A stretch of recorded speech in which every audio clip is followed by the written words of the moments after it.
two teams very close to yourself play this weekend in the Premier Sports Cup second round. How do you see Dundee versus Motherwell panning out? I think the last time I went to watch Motherwell Dundee, my wife was on a cruise in Dubai with her mother-in-law, and I sent her a picture for the Motherland, and I don't think she was too impressed with that. But no, listen, we've had one home game and we've been away down at ARC, seeing fans back in football. That's the win at the moment. Obviously, I would like Motherwell just to edge it, but I've got a huge affection for Dundee. It's probably where I kind of launched my career to a certain degree, and you took the gamble on me going full time, but maybe 7-6 Motherwell or something like that I would settle for. I don't think my ticker could cope with that.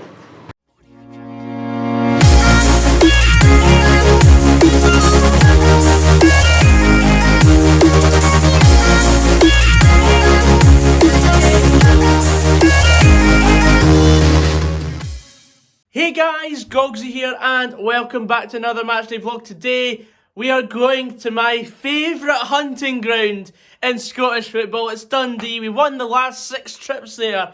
Hopefully today Motherwell can go and make it a 7th in a row. It's also a very special day for me because I'm taking my girlfriend to her first ever away game, and unfortunately it's to the same place that I went to my first ever away game in which we lost 2-1, so hopefully there's not a repeat of that. We're also in the main stand today. It's the worst stand in Scottish football, but it's still much better than not being at the game at all. Yes, I'm looking at you, St Johnstone.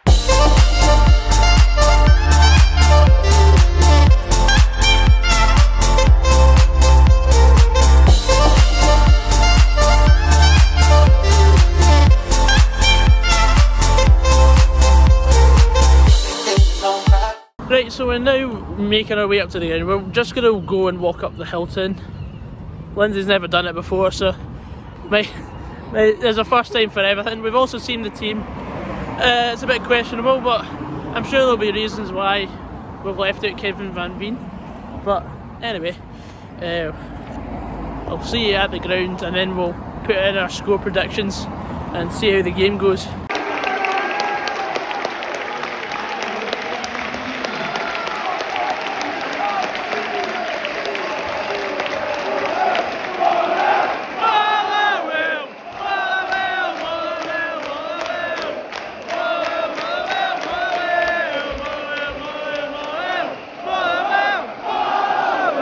So prediction for today, I'm going to go for a 2-0 win for the Well. Come on. Alright, here we go.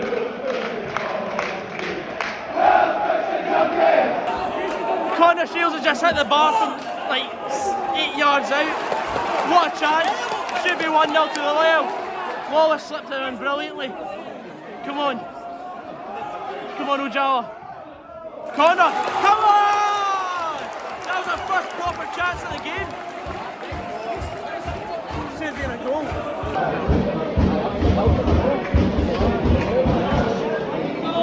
Go on. Oh! So it's half time at Dens Park. 0-0. I thought Dundee started off with brighter team.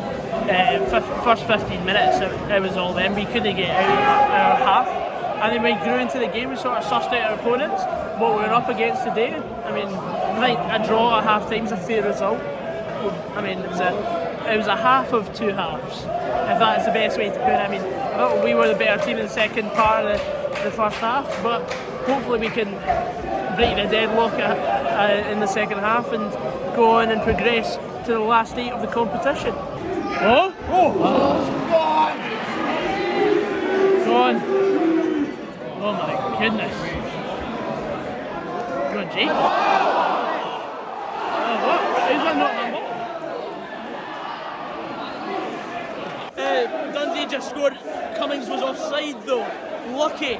We need to actually get back on top of this game here. Donnelly off, O'Hara on. O'Hara against his former club, of course. Come on. Come on. What even is that? What even is that? And you'll just run about for like a headless chicken for 5 seconds and give the ball away. Watch this. Ah.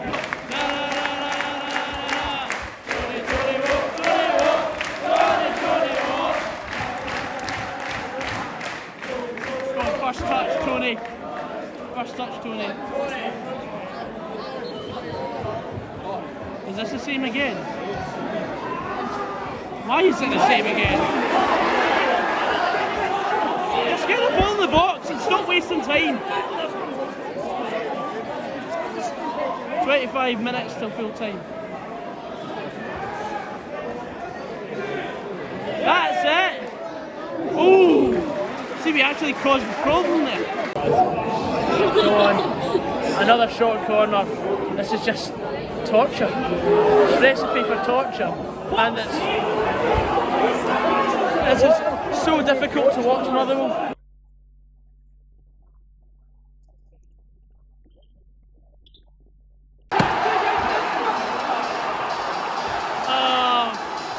Fuck off! They deserve that. They actually deserve that. Full time, Dundee 1, Motherwell 0. Completely deserved it. Back to the studio and I'll talk about the game even more. So it's now Sunday. I've had some time to reflect on the game, and honestly, it was a fucking shit show. From start to finish. The whole day.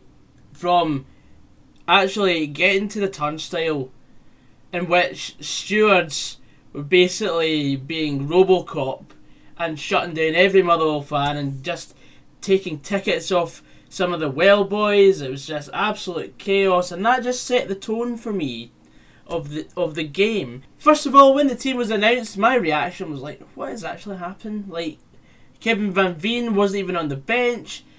Stephen O'Donnell, I believe, was rested. I mean, it was listed that he had a non-COVID related illness, but I think that's just a lie. I think it's just because he's pretty much burnt out. Kevin Van Veen must have taken a knock, because, like, honestly, who in their right mind would play a weekend side in a cup match, especially when we've got 4 more wins to go to win us a bit of silverware? I mean, granted, it's never going to happen for Motherwell, because what seems to be the case is Graham Alexander just doesn't take this tournament seriously, because, well, as you may have seen previously, he complained about the format of the competition. He didn't have a squad ready for the start of the season, which was against Queen's Park, in a game that we were battered and we still somehow won 1-0. The Airdrie game, that was a massive red flag for me. We were 2-0 down at home to Queen of the South. We scraped a 2-0 win against Annan Athletic. And then this against Dundee. It was an absolute shit show from start to finish. Now, regardless, it's quite easy for me to say that, I'd much rather see Motherwell finish in the bottom half and safely stay up and go on a cup run. I mean, God forbid that ever happened again. But that is generally, like, if you were to offer me a cup run and maybe 10th or 9th finish, I would be content with that, because then you've actually got a trip to Hampden in a season. But that's not going to happen. Like, even in the Scottish Cup, like that is definitely not going to happen. We're definitely going to get drawn against Rangers or Celtic, or some other bog standard Scottish Premiership team, and get beat in the first round. Dundee started the better side.